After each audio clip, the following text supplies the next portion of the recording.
Welcome to She Persisted. I'm your host, Sadie Sutton, a 19-year-old from the Bay Area studying psychology at the University of Pennsylvania. She Persisted is the teen mental health podcast made for teenagers by a teen. In each episode, I'll bring you authentic, accessible, and relatable conversations about every aspect of mental wellness. You can expect evidence-based teen-approved resources, coping skills, including lots of DBT, insights, and education in each piece of content you consume. She Persisted offers you a safe space to feel validated and understood in your struggle, while encouraging you to take ownership of your journey and build your life worth living. So let's dive in. This week on She Persisted. When we sleep, it's like a dishwasher for our brain. It clears it out. It gets the gunk out. It allows us to think clearly. And if we're not sleeping well, then that's going to perpetuate into our days. We might make more mistakes. Might be more hard on yourself. It's easier to be hard on yourself when you're not sleeping because you can't use those tools that you've been able to build. Hello, and welcome back to She Persisted. If you're new here, I'm Sadie. I am a sophomore at the University of Pennsylvania. We actually just had our last day of classes on Wednesday, so now I'm like almost a junior basically. Still at finals, but crazy, busy, stressed. So this week's episode is fashionably late, let's say. And as we are in final season, you guys know one of the most important things to stay on top of is your sleep schedule. One of the first things, for me at least, that falls back and starts to struggle when my mental health is in the balance is my sleep schedule. And it has such a significant impact on my ability to be emotionally resilient and cope with things and literally every single aspect of mental health. I've done quite a few episodes talking about sleep, and it's because it just had such a significant impact on my well-being when I was struggling. Not only was it one of the biggest things that we were addressing before I went to intensive treatment, like every single sleep aid you can imagine. Whenever I was in the hospital, that was what we were focusing on. So many different ways that it presented. I remember it's such an emotional resistance to wanting to fall asleep because I connected it with waking up in the morning and feeling depressed and anxious and just that extreme avoidance about having to lay in bed and be alone with my thoughts. And so sleep has always been something that struggles when I'm struggling with my mental health. And I learned so much about sleep hygiene and improving my sleep at McLean and during my time in treatment, and still continue to maintain all those practices today. But of course, it's one of those do as I say, not as I do, because my sleep schedule still gets messed up. My friends or family are listening to this are like, what are you talking about? You're napping all the time. So disclaimer, still, we're a work in progress with sleep because it's so easy to get off track, and it's something that I'm super sensitive to. So unless I'm like following my sleep regimen 100%, I am very prone to being an insomniac and sleeping in and napping. I love sleep and I can never get enough of it. So with that context, I'm so excited for this week's episode because we are diving into all things sleep and talking about it from a really holistic perspective. So I've done episodes before where I get into the nitty-gritty of like, this is exactly what you're going to do. This is the meditation you're using before bed. This is when you stop drinking tea. This is why teenagers are more prone to struggling with their sleep, etc.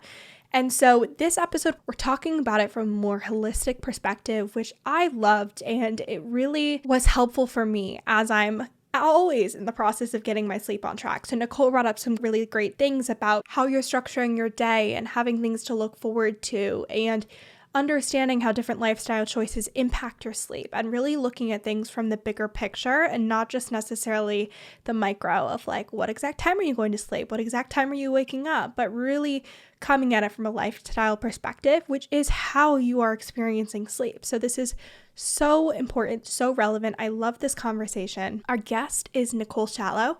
She is a board-certified behavior analyst and an expert in sleep habit building and behavior. So we talk about everything from warning signs that you might not be in an optimal place with your sleep. We talk about why teens struggle so much with getting good sleep, because it is a common theme in this age demographic, me included, calling myself out. We talk about ideal schedules and how you can try and work towards this schedule. And of course, we talk about the connection to mental health and a ton of myths to be debunked around getting a good night's sleep. I love this conversation. I hope you do it as well. And as always, if you enjoyed this week's episode, make sure to share it with a friend or family member. And if you share it on social, tag me and I'll give you a little repost shout out. Thank you guys for listening. I hope you have a good final season and get enough rest. If not, we're recharging, we're recovering this summer. Prioritize your sleep.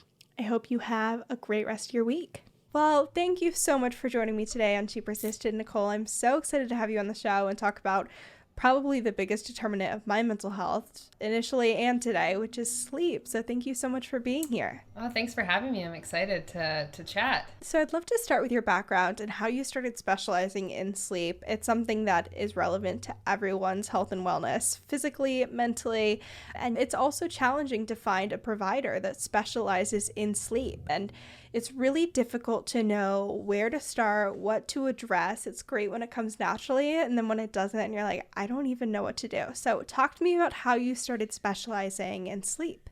All right, so professionally, it all happened in my master's class. So I was taking my master's. I have a master's in special education, specialized in autism and developmental disabilities. And my certification is board certified behavior analyst. So I was in that class. My professor was like, we have toileting, we have feeding, but no one's doing sleep. And there's a lot of research in our field of behavior analysis around sleep, because a lot of what resulting from behavior change or, not engaging in the right behaviors and things like that actually impact our ability to fall asleep.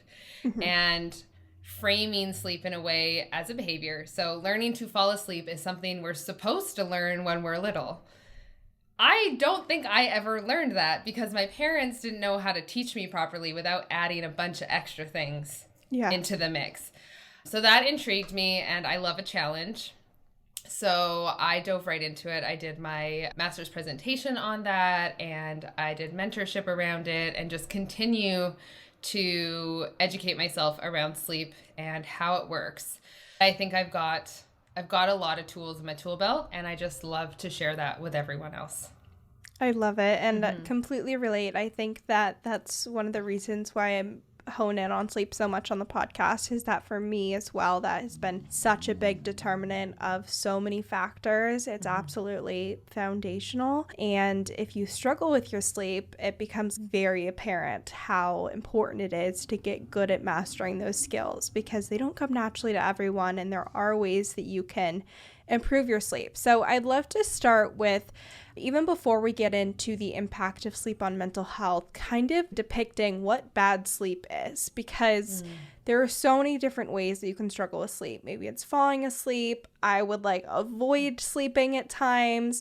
Some people wake up really early and just can't go back to sleep. I've never had that problem. I'm more someone who can't wake up in the morning. So there's this whole spectrum of struggling with your sleep. And so what are those different markers that you see in patients and clients, and do they all have the same underlying factors, or do they kind of correlate to different challenges, whether it's stress or how much movement you're getting or all these other different things that can impact our sleep? Yeah, so sleep problems, I kind of like to categorize them into a few different areas. So difficulty falling asleep, that's pretty common. And when we're looking at that, we look at what's leading up to it. Why is the body's natural ability to do this? So increase in melatonin, decrease in cortisol. Is there anything that could be impacting the ability to fall asleep? Waking up in the middle of the night, ruling out medical conditions that might be impacting that, understanding them and how they can correlate. So sometimes if there is anxiety or depression or any sort of other conditions that we could look at, so sleep apnea, you could maybe have a sleep disorder, and that's when sleep studies come into play. That's why talking to someone, so like myself, I don't specialize in sleep disorders like narcolepsy or other sleep issues, but that is where a doctor would be really helpful, because there is some physiological pieces going on there. But when it comes to behavioral, I look at those pieces and early wakings, inconsistent sleep. So sometimes people will sleep really long for a few nights, and then they have a really big dip and they can only sleep for 4 hours. So when it comes to sleep support, we really look at the data. We talk about what is the sleep, for me, if someone sends me their sleep data, I'm like, awesome, got it. I see the picture, I know what's going on, and then we take a deeper dive into what's happening during their day, what's happening at night. And for teenagers, I am super passionate about teenagers and getting good sleep, but the societal expectations around getting up for school extremely early is not conducive to a teenager's circadian rhythm, because it actually shifts during teenagehood when you're a teenager because you're programmed to fall asleep later. It's just biologically the way you're programmed. But we're still expecting them to be at school. I mean, I saw some like astounding numbers, like 7:30. Yeah, if you have like a 0 period, it's insanely early. Like, I never had one of those, thank God. I've always been someone who's like, I cannot wake up early. People are leaving for school at like 6 in the morning, especially if you have a commute. It's the most insane thing.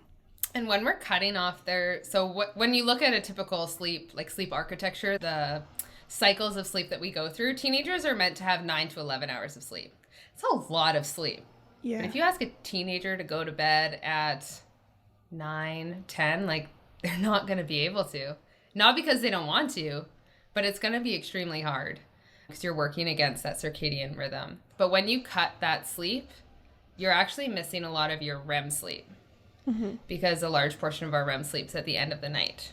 Yeah. And it's so important for like emotional restoration, processing. Yeah. And so you're like, why are teenagers so hot-headed and emotional and overwhelmed all the time? It's like, well, maybe they're not getting enough sleep. They really don't have the regulation tools because their brains are not resting. Like, they're not able to. 100%. For teenagers, if they could have like a perfect schedule, for whatever reason, they have more control over what time they get to go to bed and wake up, what would be your perfect situation to get enough sleep, and also based on the data on how adolescent circadian rhythms function, what would be like the perfect schedule? Well, I think it's looking at, so there's going to be probably some adolescents who naturally will go to bed at like a typical time, but it's almost seeing like, how does your circadian rhythm run when you don't have anything to do in the morning and you literally can just run your day naturally, which is hard to find those blocks of time. Sometimes vacations are a great time to see. When do you naturally feel hungry? When do you naturally start feeling tired? Minus all the things that may be keeping you awake. So if you were to like take yourself out of your world and just start to see how does your clock really run, that would probably give you a good time. But I'd say on the average, like if they could, you just want to give yourself a 9 to 11 hour, well, probably 10 to 11 or 12 hour window for sleeping. And having that consistent. So if you do find yourself sleeping in extremely long on the weekends, which I would say a lot of teenagers probably do if they don't have anywhere to go in the morning, that means they're in a huge sleep debt from the week. Yeah. So interesting. One thing that I want to touch on that you mentioned is trouble falling asleep. What qualifies trouble falling asleep? I feel like in my experience, I've never been like, oh, I just lay down and my eyes shut. Like, what period of time is like, okay, this is not as efficient as we would like it to be? So it depends. Again, there's so much pressure to be like, oh, if I don't fall asleep within 15 minutes, something must be wrong with me.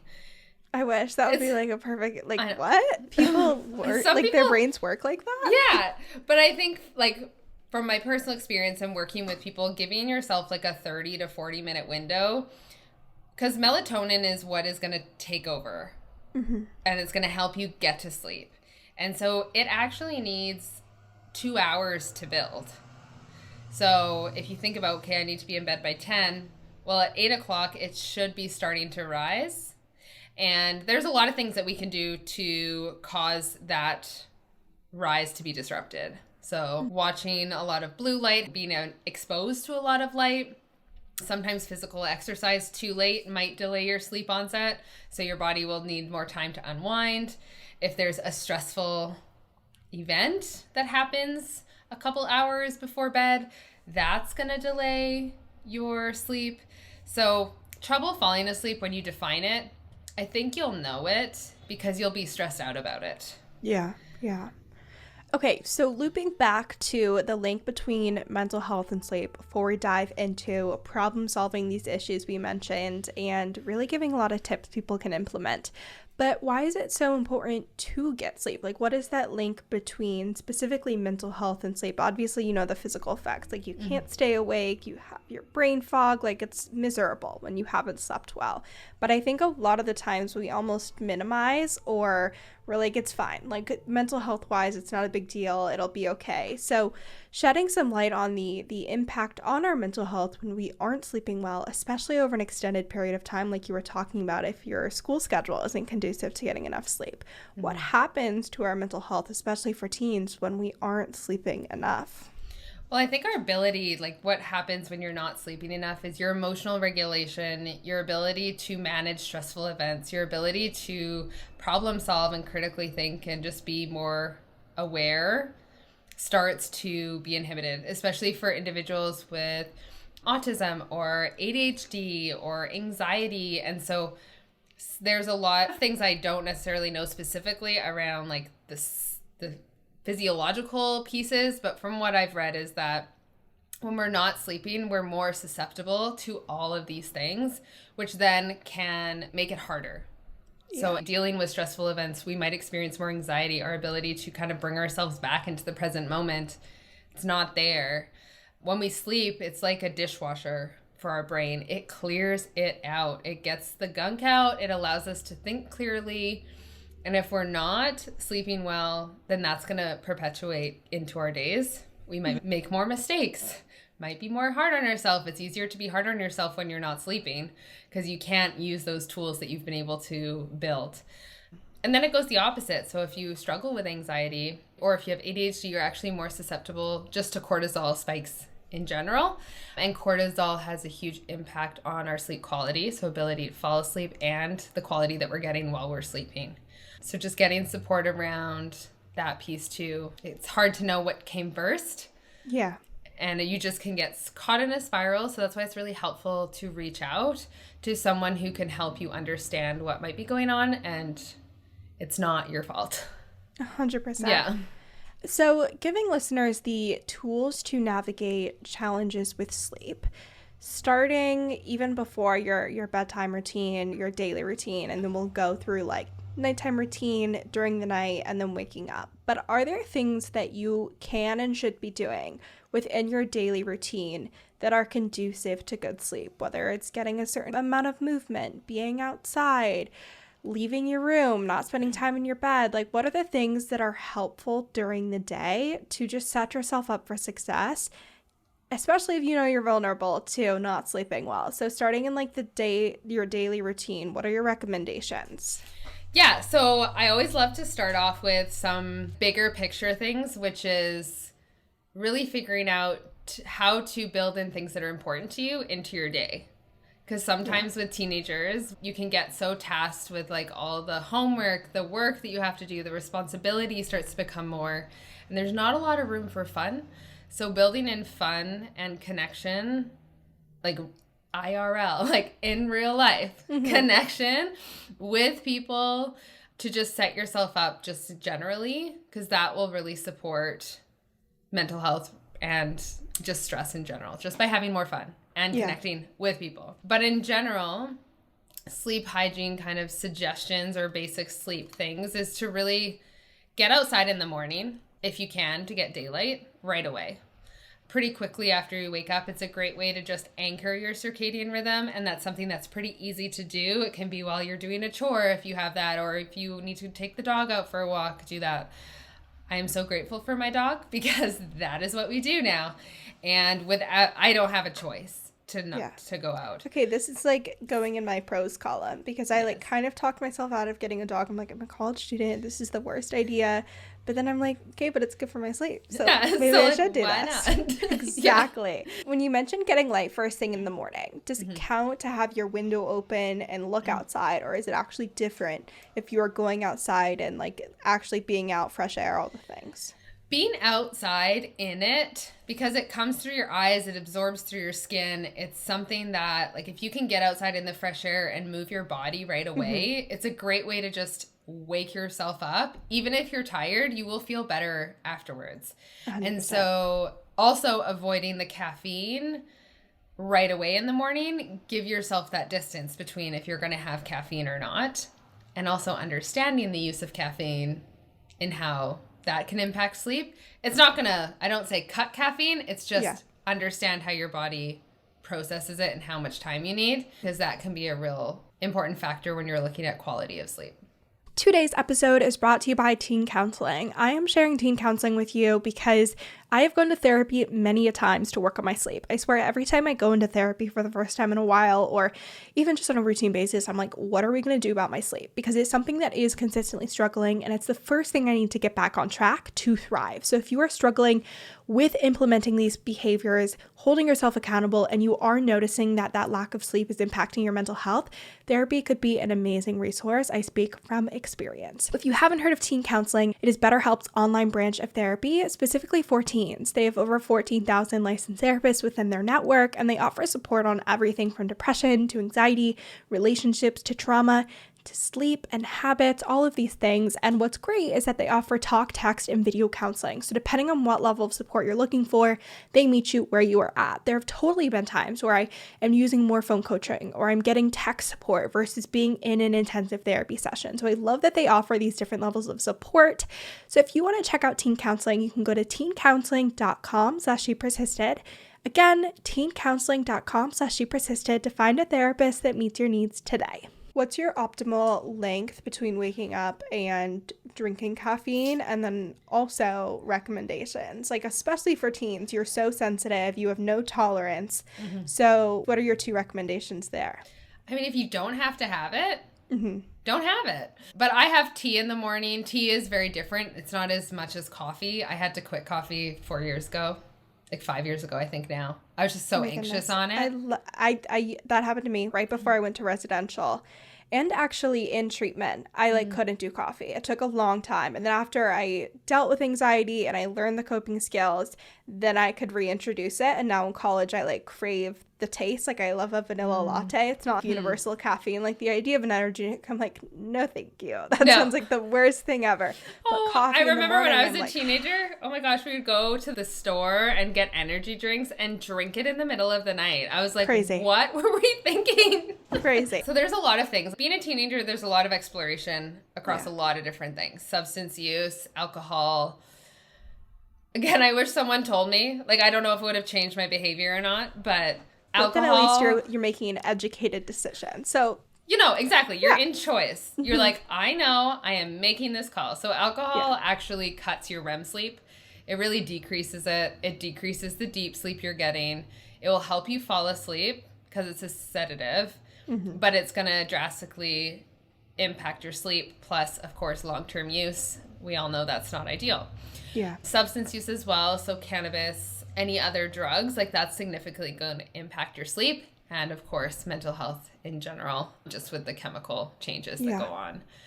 So understanding that, making a choice around it. If you are going to drink alcohol, make sure you drink water with it so that you're not falling asleep with too much alcohol in your system. And food.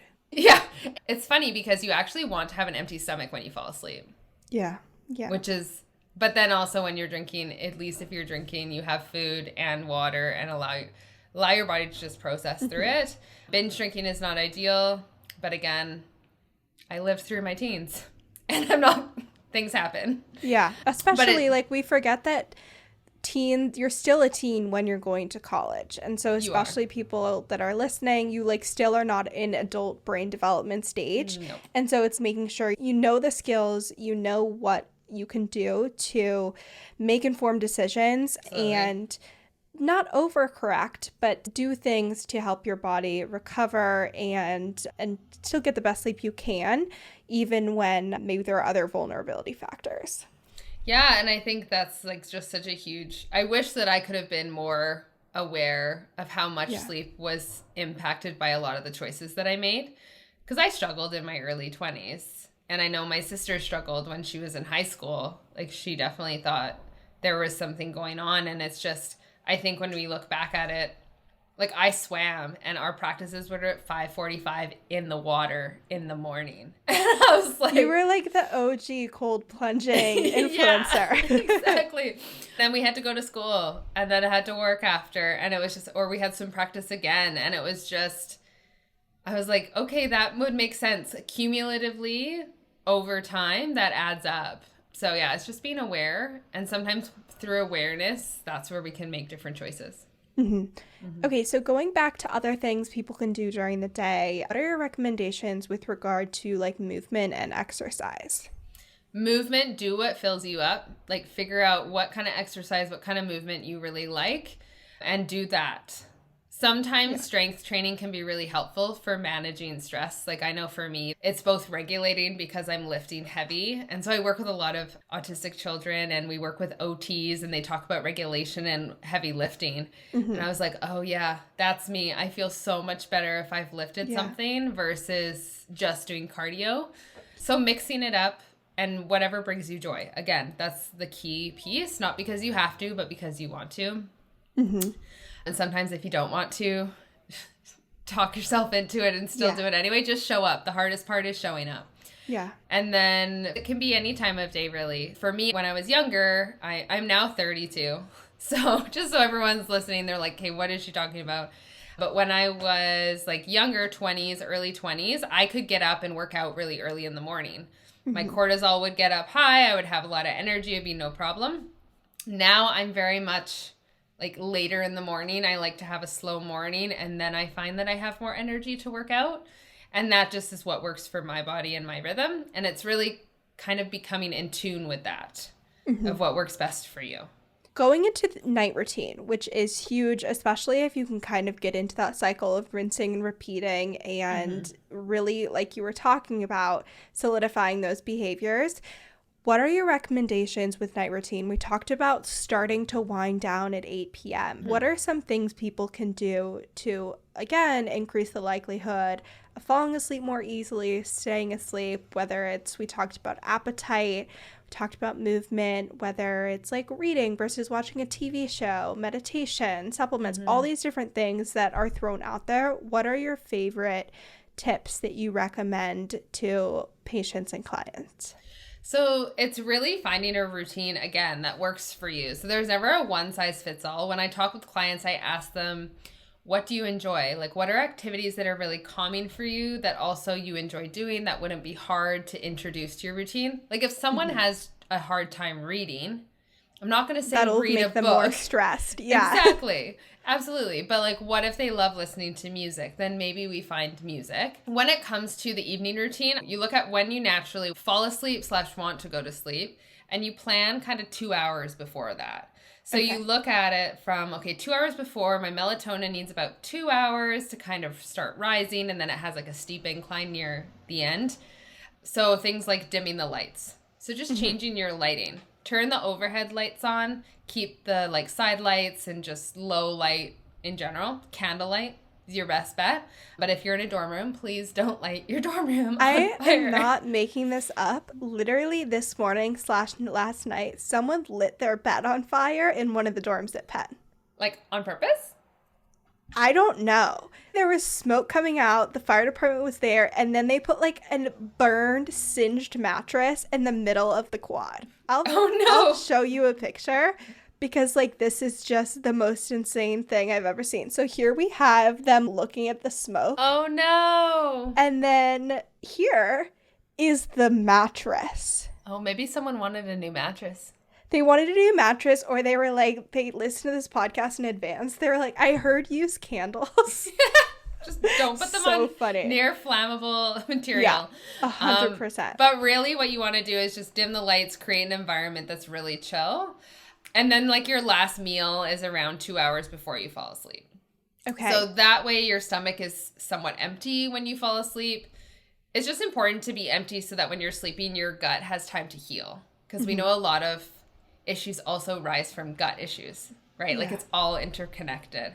So allowing that time, and it just helps. It's just a great way to set yourself up. What are your thoughts on like tea and water before bed? Water's okay, but I mean, I'm so guilty of this because if you give me a water bottle with a straw, I'll drink the whole thing. 100%. Yeah. And so I have to be mindful, like, hey, you have a cup, Nicole, you can sip on it. But if just knowing, again, it's a choice. If I'm going to drink that much water, I know I'll probably wake up and have to pee in the middle of the night. That's okay. Tea, I tried different teas. I always say caffeine free. Yeah. No caffeine. There's some that will have valerian root or whatever. Chamomile, lavender, yeah. Lavender, chamomile. Again, notice how it impacts you. So for me, when I was drinking those too close to bed, I definitely wake up to pee because I feel like there's just something in it that my kidneys are obviously trying to process. Yeah, well, like pee is like a diuretic. It's going to make things move faster. Yeah. Yeah, so it's just noticing like how's my body responding? It's all about not necessarily what, but when. 100%. So you can just adjust that. That's pretty easy. Limiting your water, so try not to chug too much water before bed, but it's also not great to go to bed super thirsty. And keeping water next to your bed, because it's normal to wake up thirsty. And then when you wake up, drink a ton of water, because you're pretty dehydrated after a sleep. Love that. And then what else? Oh, usually around an hour, I suggest letting the scrolling stop and the phone an hour before you want to be asleep. So let's say you want to be asleep at 11:30. Okay, I'm going to put my phone away at around 10:30. And then slowly build some distance around it. Again, I'm 32. I don't know what I would have done. We didn't have phones like this when I was a teenager. When you're a teen, your brain is really susceptible to all of these pieces and all the things, the dopamine that comes through, all the fun things that are happening online. TikTok, I have never been on a more addictive app. I could not keep it. Yeah. Because I found myself in it for 2 hours and I didn't even know. It's crazy. I was like, this is wild. Instagram, I'm not as addicted, I feel like, because it's mostly work related, but I could, if I went on a Reels scrolling, I would get there. But the thing about scrolling and more active screen use, so video games and all of that, it can really increase just the activation of your brain. And so really just doing more passive TV, like passive screen use is better. So watching Netflix or on low blue light, something like that to just chill out. Yeah. Best case scenario, grab something like a book, grab something you can listen to. Maybe you're drawing and maybe you like to draw. Maybe you like to do a crossword. Maybe you like to do just something else that's not screen related. When I work with teens, there's a huge component around electronic use and the motivation to be connected. Yeah. Socially with others. And we just got, I don't know, we're not really through it. I still feel like there's things going on, but through the pandemic, like we really were connected all through online. We had to be. Yeah. But I think for teens, like that's just extra because peers are so much more important at that time. So being mindful of that, like I'm always mindful when working with teenagers around how can we build more connection during the day, during different hours, so that the motivation to stay connected online really late into the evening, early mornings goes down. I love that. And I think that when I was in middle school, high school, that really was a huge factor in what was keeping me up, was talking to friends, FaceTiming. And so I think that exactly what you said. What did you say? Yeah, it's not about what, it's about when. Yes, that was it. I love that. And I think that's so true. And especially if you're like, oh my gosh, I'm scrolling on TikTok so late at night. Like, I still want to use TikTok. Okay, do it earlier in the day. Or I'm catching up on all my favorite TV shows at night. Okay, let's move this earlier and maybe you take a homework break and do that. Yeah. So I love those tips. I think that's so helpful. Talking about the morning routine, what are your best practices, recommendations? We talked about coffee and once you're actually awake, but with regard to like alarms and snoozing and all of those kinds of things, how do you recommend that people wake up for the day, especially if that's what they're struggling with, which I think is a huge thing with depression and anxiety, is like not wanting to get out of bed and struggling with that motivation and even physically having the energy. So advice there. Yeah. So when I look at that, I'm going to use like a personal example because I'm guilty of this too. And so I evaluate myself as well.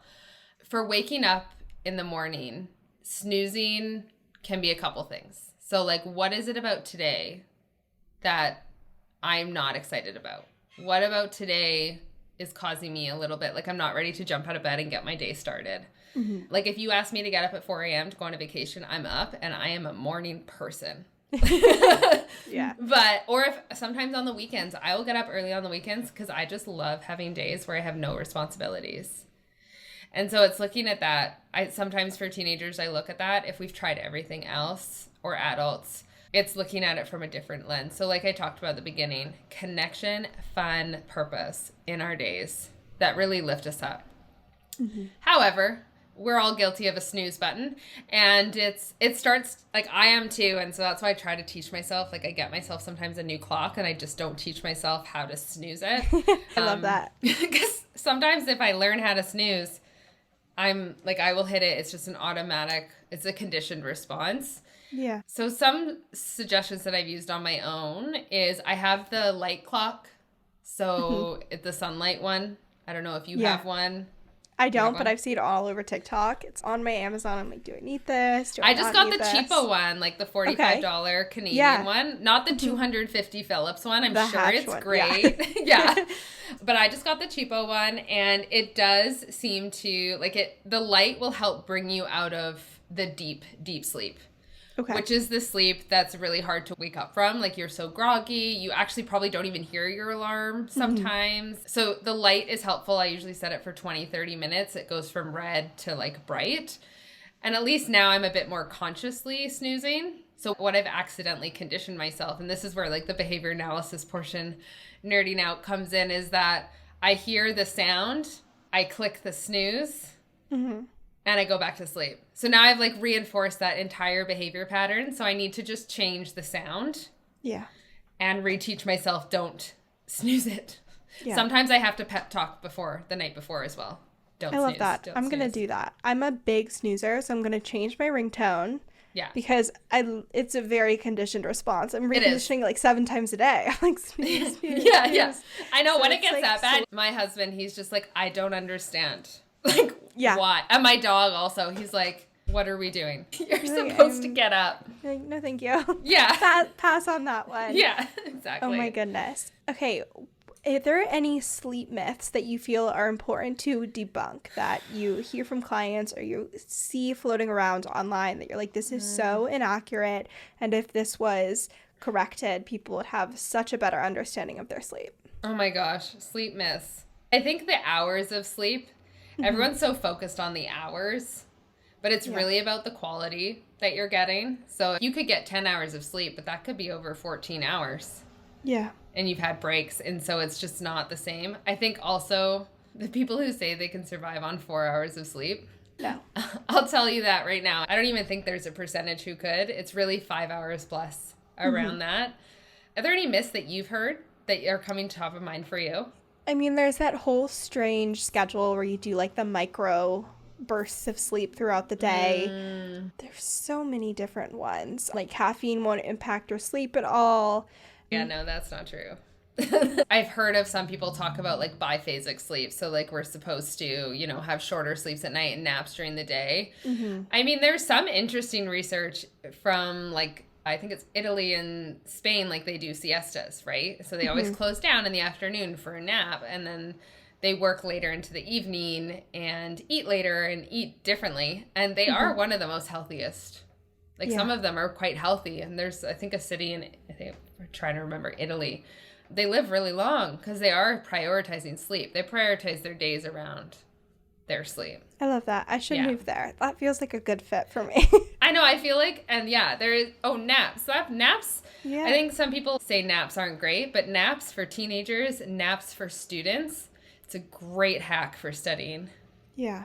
I love napping in college. Yeah. It's like a problem because in college it's so easy to nap. And I know as soon as you start working, you're going to be like, what happened to my nap period between my classes that I only have like 2 a day? Yeah, exactly. For the nap, sometimes it's because you're learning so much. And when you go and you learn, sometimes you just need a nap to process it all. I don't know about you, but when I studied, I would have a nap after and I would actually get the material so much better. 100%. 100%. Hot tip for the students. Yes, I love it. If there was one thing people could do to start almost healing their sleep, if they're like, this is a disaster, I'm falling asleep so late, they're in that vicious cycle, they're like napping, and then it's just more challenging to fall asleep, where do they start? What is the best place to begin to address that? Because we put so many suggestions out there, and obviously if you try and do all of them at once, you're going to get overwhelmed. You're going to go back to what you were already doing, the more solidified pattern. So what's the best way to start healing your sleep that will have a significant impact and kind of like chain reaction, everything else? I think And from what I've learned is that sleep is not something we can control. Yeah. Right? It's something that our body naturally does. Learning how to rest and relax outside of sleep time, where there's no pressure to actually get to sleep, could be a great first step. So engaging in mindfulness. And we didn't really touch on that too much, but it's a great first strategy to just teach yourself how to close your eyes, how to be present, and how to just allow your thoughts and just notice your body and be. And you actually might drift off. Yeah. If you do that long enough, because that's the action, that's the behavior of falling asleep. When we can practice that outside of the pressure of nighttime, then when we get to bed and we've kind of set ourselves up, maybe your evening routine, maybe you've put your phone away a little bit earlier, that won't be so scary. Mm-hmm. It won't be so hard. And it just has great benefits all around. 100%. Yeah. I love that. Well, if people want to continue to follow along with you, consume your content, keep getting all the sleep tips, or work with you, where can they find you? Yeah, I'm on Instagram at Your Behavior Gal, and behavior is spelled with a U because I'm Canadian. And yeah, I have the website, same thing, www.yourbehaviorgal.com, and I'm sure you'll link that below. Yeah. And I offer discovery calls. So if you're just not sure where to start and you want someone to just bounce off where your sleep's at and just hear some suggestions, yeah, they can book directly with me, 15 minutes. We'll get right to it. I love it. Maybe I'll do that after that. I'm like, I'm going to go book my sleep call. Yeah. Well, thank you so much for joining me today. I'm so glad we got to do this. This was so helpful for me, and I know it'll be so helpful for so many listeners. Thank you so much, Sadie. Thank you so much for listening to this week's episode of She Persisted. If you enjoyed, make sure to share with a friend or family member. It really helps out the podcast. And if you haven't already, leave a review on Apple Podcasts or Spotify. You can also make sure to follow along at She Persisted Podcast on both Instagram and TikTok, and check out all the bonus resources, content, and information on my website, shepersistedpodcast.com. Thanks for supporting, keep persisting, and I'll see you next week.